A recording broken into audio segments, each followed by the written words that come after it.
Hello, is me. Peace. My light is extremely bright, so I feel very white. God, I feel so white. I really... There. At least I'm not super white on this side. You just get heckin' white on this side. Because I got two different lamps over there, and one of them has 3 light bulbs and it's kind of much. And I suppose I could just, like, undo a light bulb, but that's too much effort. And the other one is just a paper lantern, so it's not bright. I don't know. I kind of feel like it's heckin' white, though. It's heckin' white. But I don't feel like unscrewing a light bulb. I have to, because the other light is also a paper lantern. It just has 3 light bulbs in it instead of 1. But lordy Lou, I feel so white. I feel like I'm just... So let us continue on our journey of the Sherlock face.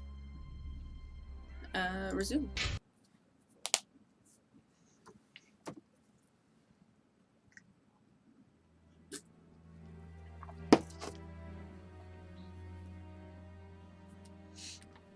Hanbury Street. Ah, yes. I was going into the police station, because they are... Oh, I just happened to stop right in time. Again, are we? Perfect. Come this way, good man. The inspector has a few questions to ask you. Well, I'm glad that I stopped literally inches. Congratulations, Humphreys. So, my lad, one would say that you owe us a bit of an explanation for having left something with us. What is your full name and profession? Sherlock Holmes, consulting detective. Well, how about that? Mr. Holmes, can you explain this get-up, your presence in the neighbourhood despite my instructions, as well as this most opportune restitution of jewels? Firstly, I should tell you that not being under your command, I never understood what you said as an order, but rather as advice.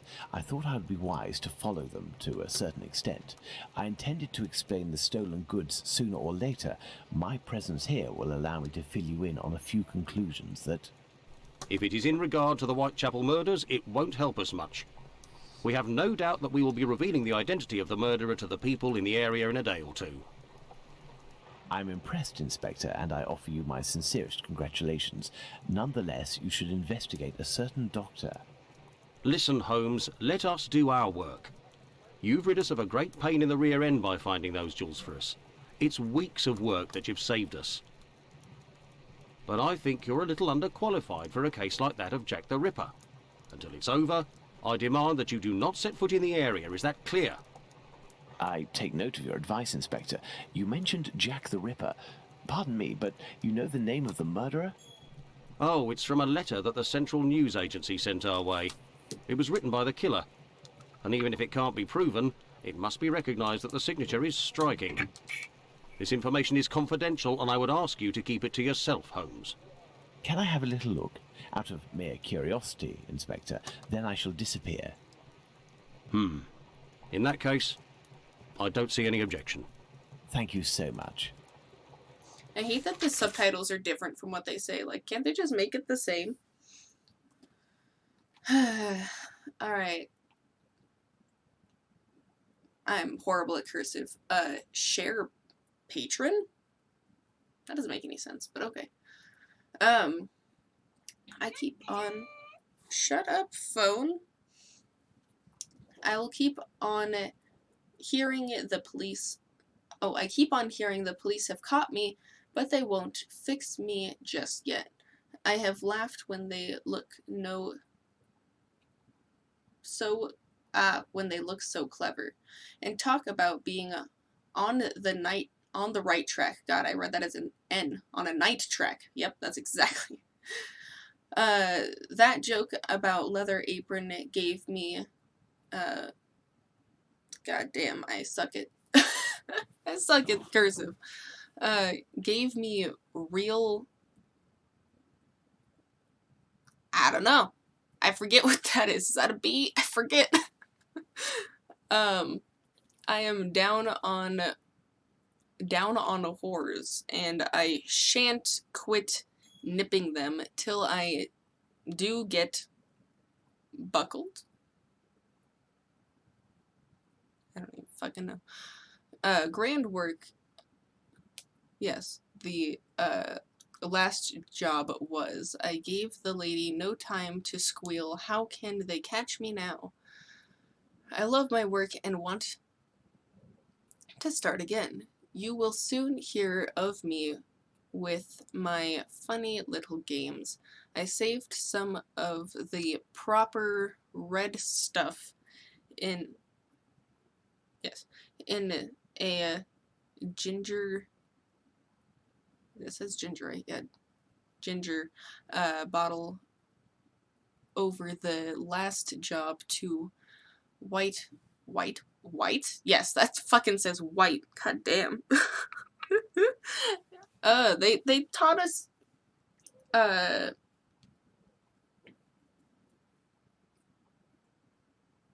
God, why can't I think of it? Cursive. They fucking taught us cursive in 3rd grade, and that's the only time that I ever was taught, I keep wanting to say why do I keep wanting to call it calligraphy? It's not calligraphy. Cursive. Yeah, but they never really taught us cursive, so it's hard for my brain, okay? It's okay. So fits and ripping, okay. That would make sense, not nipping. Yeah, that's fine. Ripping them, that makes sense. Anywho,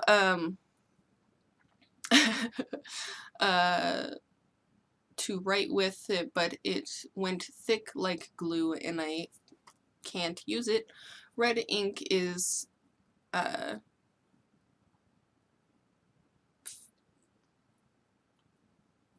fit enough. That just doesn't make sense. Why does it say fit enough? Okay. I hope. Haha. Oh, I see. Okay. The next job I do, I shall clip the lady's ears off. Gross. But see, like, R and S looks the fucking same sometimes, depending on your handwriting. Off and sent to the police officers just for jolly. I mean, I understand that this is 200 years ago. But who the fuck speaks like this? Just for jolly, wouldn't you? Keep this letter back till I do a bit more work, then give it out straight. My knife is so nice and sharp, I want to get to work right away.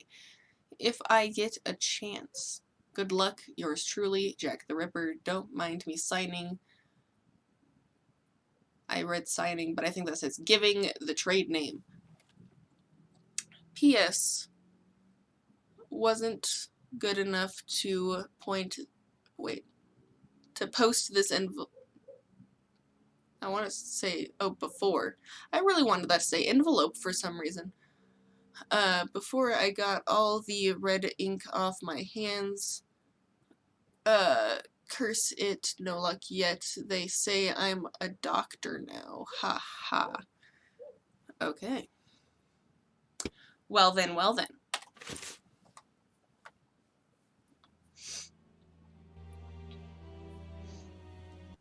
Tipped it too much. Me? Not up to discovering who Jack the Ripper is? Well, we'll soon find out, won't we, Inspector Aberline? I know who wrote the Dear Boss letter signed Jack the Ripper that Inspector Aberline gave me, and above all, I now know why. This Tom Bulling was inspired by this fantastical character to build a myth out of the Whitechapel Killer. Perhaps he would be receptive if I shared my discovery about him and prevent him from accusing Squippy. I must find him at once. My best bet would be to try my luck at the pub. Alright, off we go to, I assume, the wasp's nest. That would be the pub. Oh, hello there. I forgot we were meeting. Ah, Holmes, I got your message, and here I am.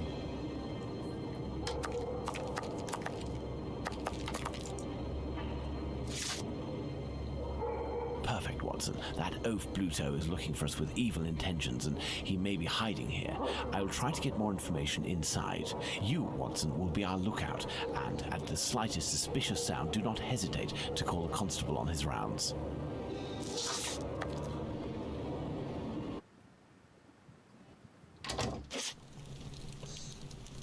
Hello. Yes, sir. Nothing, apparently. Hey, you wouldn't be the gas man that Bluto's looking for? Don't know him. Good evening, Mr. Bullock. We know each other? No, however, I have some information that may be of interest to you. Talk, my friend. A pint for you if what you say is worth something. Does it have to do with the Whitechapel murders? Indeed, I know the identity of the man who wrote a letter to the police, a letter entitled Dear Boss, in which the author claims to be the Whitechapel murderer and is signed Jack the Ripper. What? It's a journalist who was inspired by Spring-Heeled Jack in order to strengthen the credibility and the seriousness of his agency. This new Jack will give him some first-hand information that he, in turn, will dole out sparingly to the authorities, as well as some carefully distilled indiscretions that the big papers will come to beg of him. He plays both sides off against one another and becomes the chief orchestrator of the rumor. He wrote this letter in this very spot, and he has red ink on his fingers. Like you. What exactly are you after, my friend? You've been threatening a certain Squibby to distribute a telegram naming him as a possible suspect in these murders in revenge for an old feud. I would suggest you don't write this note and that you leave Squibby alone. I'd forgotten about the existence of that rapscallion. I threw that at him when I was visiting the station to get the dope. You should have seen his face. You must also stop sending these letters that waste the authorities' precious time. Right, well, I don't even know what you're talking about. I have a great relationship with the Bobbies. Just ask around. I don't have to answer to nobody. Now leave me alone. Farewell, sir. Good riddance. Well then. Hey, you wouldn't be the gas man that Don't know him. Yes, sir. Is that all? How boring. No, if Bluto sees me, it could prove to be quite dangerous. Well, there doesn't seem to be much of anything else to look at, so guess I'm going. Okay.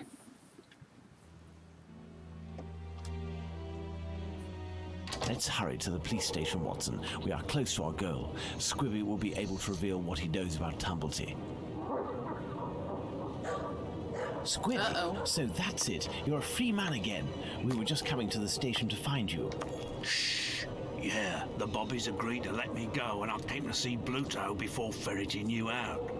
So, you've seen the newspaper man? Yes, he is in the pub and everything is taken care of, but I'm waiting to hear what you have to say about Dr. Tumblety. Okay, but we have to be quick. One night, I goes to see Bluto in his hideout that ain't far from the boarding house where this Tumblety bloke has a room. I see him coming in too. He must have been on one real binge. To the point, the Tumblety fella was there, and he smiles at me, all nice like. He tells me he's a great Yankee doctor, but my business interests him. I'm interested, I tell him, but I'm not the type to just jump right in without getting to know a person, see? He invites me round to his room to talk business, just him and me. We empty a bottle or two, and all of a sudden, like, he wants to show me what he's got in this big trunk that he always carts around places. I just about vomited, see? In these jars, just like pickles, you know, there were pieces of meat. And he whispers that it's the lady bits of some old dames. He called them peckymins. I call them love killers, I would. Yuck. After that, he starts to go on about rich folk. They ain't nothing but dogs, and I won't tell you the worst of it. Then he comes all close to me and puts his sweaty hand on my leg. He was one of them types, not me. I don't wait a second before I give him a good thrashing, and I start running and let go of him, and he still wants to see me again just to talk business. But then I had to do time, so business. Do you know where he can be found? Why, ain't he in his digs? Maybe he got to liking life behind bars too. I heard that in some jobs there's a way to. Thank you for your information, and we'll meet again, my friend. Here is the sum I promised to get you out of London. Ciao, fella. I've just got a little score to settle with Bluto, and I'm heading for the country. You best be careful with that.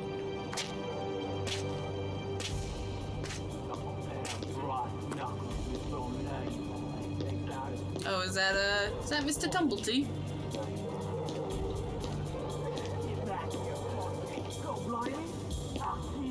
Ugh, your eyes look horrible. Lipski!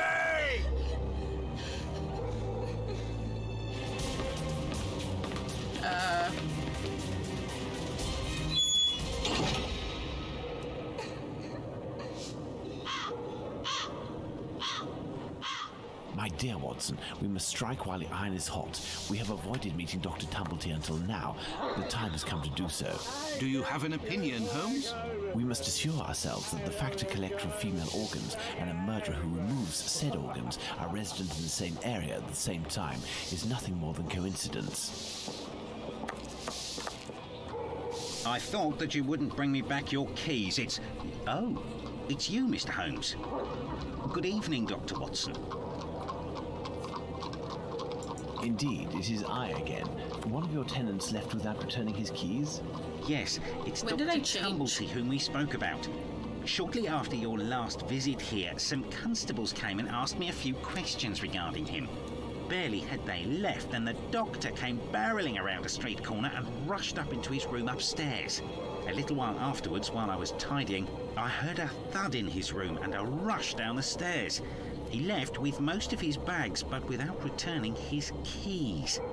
You can go up and see if you wish. The door is still open. Well, that doesn't sound guilty at all. Careful, Watson. Do not walk around here until I've inspected these marks. I know, Holmes, I know. I understand your methods. It says don't walk through here until I do the marks. He's literally standing on the other side of the marks. There's no way he didn't step on them. Ah, you have your rule and magnifying glass. I thought that you had forgotten them, Holmes. I never forget the essentials, my dear Watson.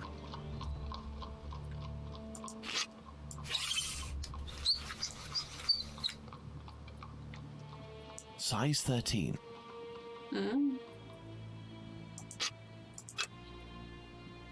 Right foot, light trails. The man was running. Right foot, light... I don't know if there's anything else I need to be doing with this. Do I care about how wide his shoe is? God, that's squeaky as fuck. Is that all I need to care about? I don't know. Ah, you have your rule. Okay, apparently I never forget needed the more shit. essentials, man. I'm not sure what else I care to measure, though. Maybe the dirt that's fucking here? This isn't water. There we Going go. by its sticky texture and odour, I'd say we're dealing with formalin. These are the footprints of a tall man who had recently stepped in formalin and who left this room in a hurry. Well, can I walk on it and enter the room now, Holmes? What are we doing, Holmes? Having you ask me the same questions that you always do, that's what we're doing. Why is that locker just in the middle of the floor? Okay. Yes, I love this window. Has such a great view.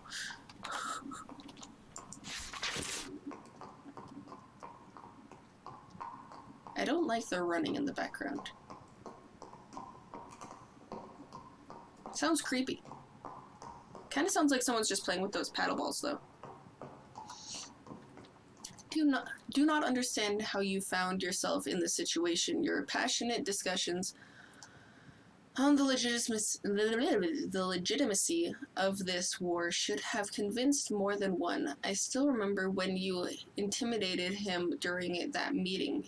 You struck that very characteristic pose and you exclaimed, "Vicksburg is the key?" Okay. The war can never be brought to a close until that key is in our pocket. We all applauded. I'm sure that even Lincoln himself would have applauded. Okay. During these dark hours, it was rare to have the occasion to laugh. So many deaths ending with our much beloved president killed by this coward and left to join those of the victory at Gettysburg, who courageously fell so that the next day the key would be in our pocket. If this letter is addressed to him, it would appear our doctor is a veteran of the American Civil War. Vicksburg is the key. Now, that is interesting. I don't know why he said now like that. It's kind of weird. These footprints are the same as those found in front of the door. There are a few pieces of a large glass jar in this puddle. The man who left the footprints on the ground must have walked in it while fleeing. These footsteps must be those of Squibby. He must have hit Tumblety, who dropped one of his jars. And he ran out. Elementary, Holmes. Perfect, Watson. Oh my goodness. Dear Francis, it is impossible for us to meet again. I am feeling terrible, as pursuing our relationship further would put both my marriage and my reputation in danger. I must return to the life of love, fleeting and physical, in which a few coins to these young men assures corporeal peace and I'm not entirely sure what this word is. Whatever. These growing feelings that I have for you make me scared, and I would prefer to shun this passion for the fear that it may never leave me. Perhaps we shall cross paths again one day in a discreet location where wow, where'd I get the "un" from? Where like-minded men meet, ? I know that you frequent them regularly. You never hide yourself. For my part, I will spend more time with my wife and girls in order to find the serenity, and I hope to throw the veil of oblivion over the passionate embraces. All the best. You know, it'd be easier to read if they didn't say such weird-ass sentences. Oh. Goddamn. Okay. Why'd they use the chiller font for this one? Okay. My dear Francis, it is in putting aside our common past, and thus, as a friend, that I am sending you these words. I have learned from some mutual friends of your recent trouble with the law. You should be more careful. England has nothing in common with the Wild West, but her seedy areas can be just as dangerous. Your attraction to the young rogues will cost you dearly one of these days, whether it be at the end of an alley or on the benches of a jury. A man of your quality and fortune does not have to frequent the hovels and bring his pistol with him everywhere. It is not necessary for you to use violence to find partners, unless this violence pleases you. I mean, or just don't be violent. At least not violent in a "I'm gonna murder you" type of way. Violent in a... I see what that word meant. Violence in a BDSM kind of way, I guess, where both parties are okay with it, but no murder. Certain circles that we used to frequent are still open to you. Take advantage of this healthy and respectable company rather than demeaning yourself with these destitute lads. And pray get rid of that god-awful chest. What's wrong with my chest? Who knows what the people to whom you show while bragging must think and speak of it. The man you once loved, Henry. Okay. This Dr. Tumblety seems to be attracted to men more than women. That much is clear. So, the doctor has a handgun, and he would use it to restrain young men, perhaps. Fun. Okay. Is that all that I have left? Is just this one thing? Okay. I'm kind of curious why it's just fucking in the middle of the room, though. Going by its size, this enormous trunk must be a wardrobe. These brackets are rather unusual. What do you think, Watson? Let's see, Holmes. These are the names of the battles from the American Civil War. Well, that doesn't fucking help me. I don't remember history. What about it, though? Am I supposed to remember the fucking dates for them? Mom, I need assistance. Okay, so I assume that these are the dates correlating to these things. I assume. I mean, there's 6 of them and only 5 of these, though, so I'm not oh, and then this one has already been done. This is the 6th one. This is... Or maybe not, because it's not the fucking same. Has different shit. I don't fucking know. Let's see. 5 latches, each fitted with a 6-number combination system. Yeah, I got that. Why are you starting at 9? Okay. Oh, no. Okay, mom's looking. Cool, convenient. Also, I don't fucking know. I'm just gonna put this one at 21. 0, 9, 1. Oh, wait. I guess it's gonna be a 68. Because it's, I have no idea if that one's right or not. I don't know if it's gonna give me any sort of... God, I have to fix these too? God damn. I need more assistance. Let's see. I'm just gonna try and guess for the moment. Alright, so at least that's different. Y'all need to not have the same fucking hat, though. Jesus Christ, phone. Why are you alerting me so much? God damn. Oh, I see. It's just telling me all the people that are live on fucking Twitch at the same time for no reason. So Getty's is 02, 05,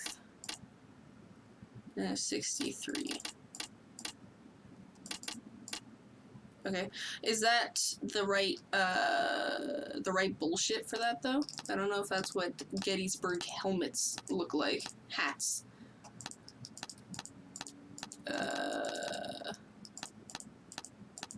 I'm not entirely sure. All I know is that 2 of these maps are the fucking same.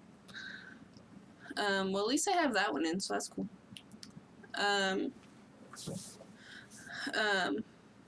Alright, Fort is... Aw, darn. 12... Whoa. 2... 4... 61... Okay. Whoop. There we go. I might just have to look up the walkthrough though, because I don't know what these symbols would go to. Like, I don't know where these places were.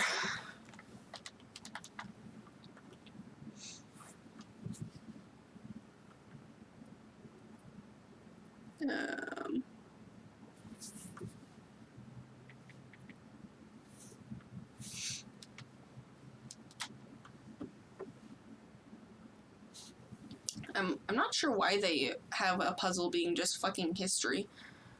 Alright, 1709 for this one.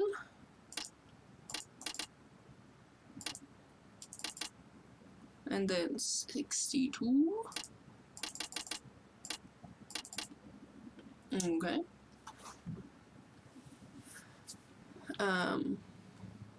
That place is 03.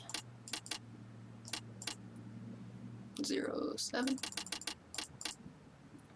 63. Okay.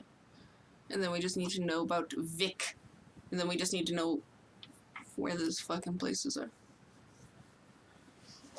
I'm trying to find this just so that I can do the icons, because Mom's looking up the dates for me.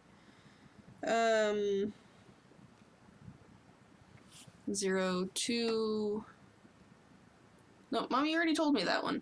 You silly person. You already told me that one. You already told me Getty's. So Mom's getting that from the last place. But that's the same date that you put for Getty's. Mine, Mother. Let me grab these symbols. It's that one. Whoa. Okay. The fuck is that one? That one? Whoa. There we go.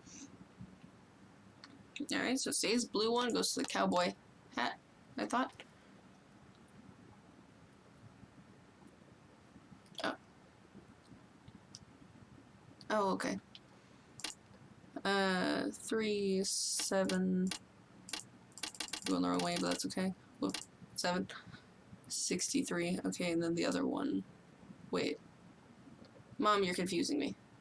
You're putting these backwards. I'm just gonna look at this. I didn't put them in backwards, did I? I don't know. 2, 5, 63, 4, 7. Okay, those ones. Why are like all of these so similar? Like, why are they all in the same fucking year? Okay, because just 1 month apart for each of those. That's weird. Alright, and then we got that looks like a peacock. Oh, I missed it. There it is. And then a green hat. Okay. This one was that one. Blue. Whoa, I missed it. It was that one. And then the blue cowboy hat. Elementary. God damn, startled me. Okay. So I have opened this incredibly dark thing. Why did it... It looks really weird. Why are you so dark? Gravy. This is dreadful, Holmes. This trunk contains 4 jars in which organs are floating. I appreciate Watson, you can for you telling tell me at because a I couldn't glance see what them. these organs are? I would say that they are parts of female reproductive organs. Are these specimens fresh? No, and I am quite certain of it. From the colour and appearance, I'd say these organs have been in these jars for several months, if not years. Oh, gross. Let's go to Baker Street. Okay.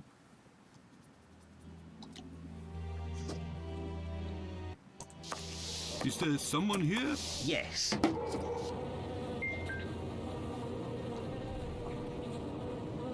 What's going on, Finley? You seem to be in a panic. The 2 police officers wanted to know if someone suspicious had entered here. The Whitechapel killer has struck again, and if I understood correctly, he killed 2 women in the past few hours. Where? I don't know. The police didn't tell me anything. Quick, Holmes, we must catch up with them. Certainly not, Watson. Mr. Finley, do you know if the doctor had any other pieces of luggage up there apart from this trunk? 1 or 2, I think. Do you take care of the doctor's laundry? My wife does laundry for the tenants once a week. The sheets likewise.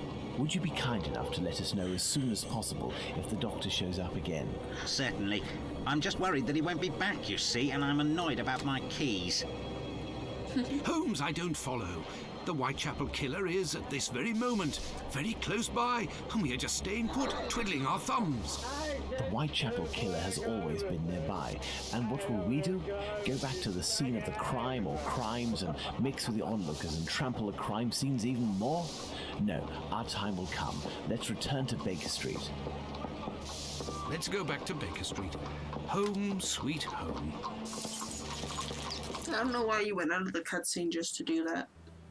You could just stayed in the cutscene and then left. We were less than 200 feet away from the first victim a few minutes before she was murdered. We might even have heard the murderer's voice, and we haven't done a thing for the past week. You're the one not doing anything, Watson. For my part, I have been working, and as you know, I've made good use of this week by tracking down and verifying all of the solid facts on these 2 murders to write up the notes that are on my desk, read them over again, and try to gain a bit of perspective.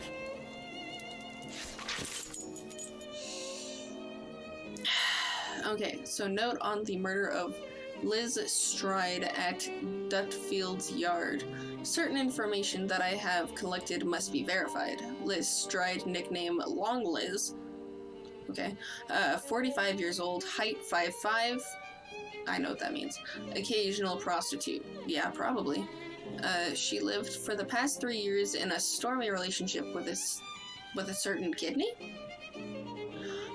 A waterside laborer, 36 years of age, whom she left a few days earlier. She charged him with assault but failed to appear in court, and the case was thrown out. The victim was discovered dead by one Louis Schultz. I'm not sure how you pronounce it like that, but anyway. At 1 o'clock in the morning on September 30th. The man's first thought was to verify if it was his wife in the building next door. Was still alive before sounding the alarm. The two doctors who came at the police request to the scene of the crime in the moments after the discovery of the corpse put the time of death after 12:46 a.m. Cause of death, hemorrhage. Sorry, threw me off. It's HAE? Anyway, hemorrhage due to a throat injury. That sounds weird. The weapon was a small knife with a large blunt edge. Okay. The verification of this statement is necessary. Could this wound have been caused by another tool? Well, probably. Oh my god. So many notes. Alright. Neither the body nor the clothes were damaged, soiled, or disturbed by the killer. The right hand was open, stained with blood, and resting on the chest. The left hand was on the ground, partially closed, holding a packet of pastilles, I don't know. The location of the discovery was a courtyard called Dutfield's Yard, whose doctors lead to Burner Street in Whitechapel. The victim was found stretched out on the ground a few inches from the wall of one of the buildings served by this courtyard, the Internal Working Men's Club. This association, composed mainly of Jews originally from Russia and Poland, were organizing a conference that night on the subject, why should Jews be socialists? Okay. Presided by Mr. Morris Eagle. Okay. The meeting ended around 11:30 p.m., but many members remained to debate and sing within the premises of the association. Okay. An American present that evening declared to have been in the courtyard at 12:20 a.m. and went into the street but didn't see anything unusual. Then he returned back inside the club, but this estimation of time spent outside is approximate at best. The two witnesses were quoted by the press: Constable Smith, who was doing his rounds in the area on the night in question, and a Hungarian by the name of Black, also known as Schwartz. Anyway, who made his statement at the police station, accompanied by an interpreter because he does not speak English. The transcription of these statements by the press should be treated with caution. It would be advisable, if at all possible, to consult with the exact content. Observe the clothing worn by the victim as well as her possession at the time of the discovery of the body. Clothing: long black cloth jacket, fur trimmed around the bottom with a red rose and white maidenhair fern. Okay, get into it. Black skirt, black crepe bonnet. I don't know what that means. Checked neck scarf knotted on left side. So specific. Dark brown velveteen bodice. I don't know. Two light serge petticoats, one white. Goodness gravy, why is there so much shit? Spring-sided boots, handkerchiefs, no doubt fruit stains. Okay, what's the point? A thimble, a piece of wool wound around a card in the left pocket, in her underskirt, a key. Okay, a small piece of lead pencil. Okay. 6 large and 1 small button. What? A comb, a broken piece of a comb, a metal spoon, a hook, as from a dress, a piece of muslin, 1 or 2 pieces of small paper. Going off of the pocket of the underskirt, I feel like she was a fucking seamstress or something, because goddamn. Okay. Gravy boat! So much reading!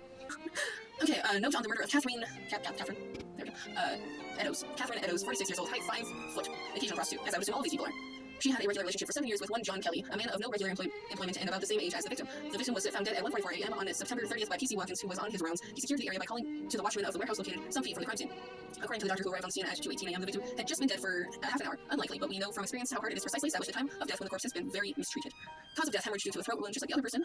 The medical examiner also confirmed that additionally, the extractions committed on the corpse were done post-mortem by a right-handed man possessing a long-bladed knife. And we believe that the person, I don't think these are 2 different people, was potentially ambidextrous. Potentially, if I remember correctly.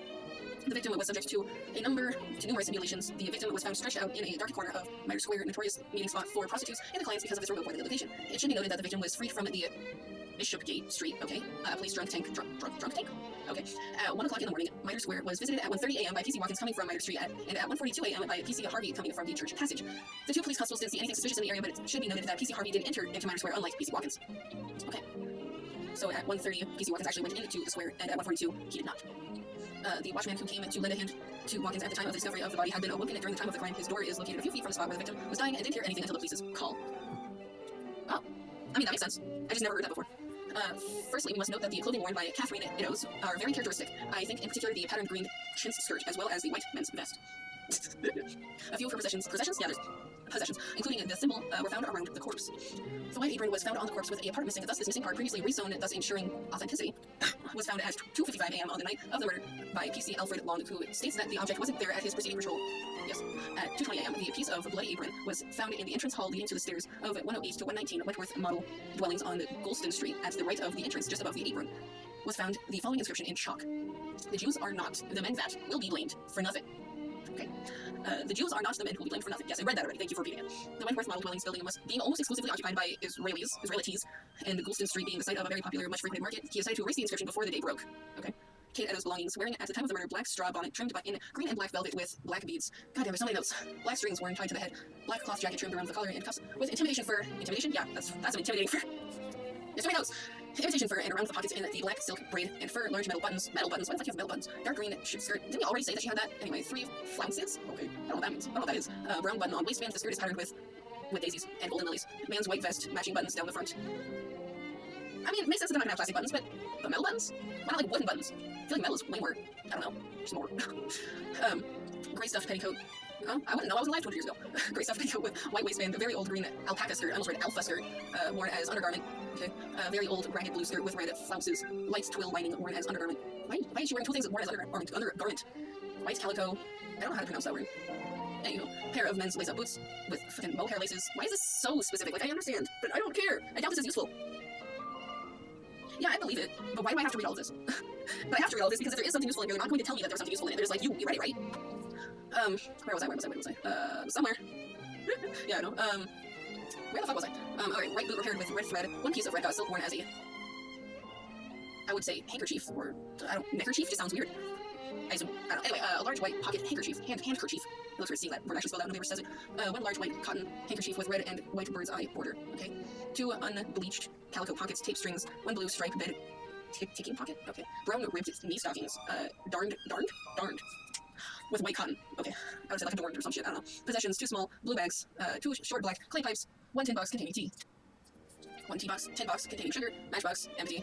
12 pieces of white rag. Why do you have 12 pieces of white rag? 1 piece coarse linen, white, 1 piece of blue and white shirting, 3 concerned, okay. 1 piece red flannel with pins and needles, 6 pieces soap, 1 small tooth comb, 1 white handled table knife, 1 metal spoon, 1 red leather cigarette case with white metal fittings, 1 ball hemp, 1 piece of old white apron with repair, several buttons, and a thimble. Goddamn. Maybe. I don't fucking know. A mustard tin containing 2 pawn tickets, 1 in the name of Emily Barrel 52, White's Road, dated August 31. I want to know how he learned all this shit. Did he like go ransack the mortuary? It was in a morgue, because it's not gonna let him near the dead body. 90 for a man's flannel shirt. The other is in the name of Jane Kelly, the wife of John Kelly, okay, of 6 Dorset Street, and dated September 28th. 2S for a pair of men's boots. Both addresses are false. Oh, well, that's great. Printed handbill. Portion of a pair of spectacles. Okay, and a red bit. Goddamn! I have read and reread them, but give me something to do then. A task where I can get stuck in, because... Find me a slaughterhouse that will give us exclusive use of its block for an hour, and find me, in your opinion, which common animal shares the most characteristics with humans from a physiological point of view. Pig? I don't even know why I asked that question. Pray, find a dozen fresh pig's heads, Watson. Not big heads, I prefer small ones. Sows? That's it, Watson. As soon as you have done that, let me know. I request that you search in Whitechapel. Who knows, perhaps you'll learn something about where Dr. Tumblety may be hiding. There is also no shortage of slaughterhouses and pig's heads in those parts. Okay, so I'm gonna go find myself a slaughterhouse.